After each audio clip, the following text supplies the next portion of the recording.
Stroll tayo mga idol. Stroll lang tayo. Dalawa tayong overtime. Yan yung South Korea paggabi. Napakadami nilang street light. Parang umaga, alas 8 ng gabi dito sa South Korea.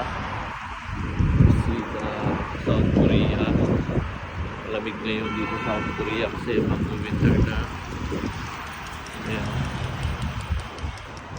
Stroll lang tayo guys. Tayo magawa sa bahay. Boring.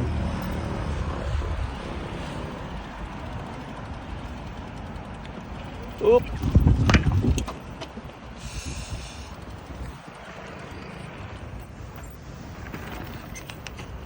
Diyan na ako doon guys. Tayo guys. Eh, may bike doon oh. Kita niyo yung bike na yon. Walang kukuha niyan. Sa atin may kukuha.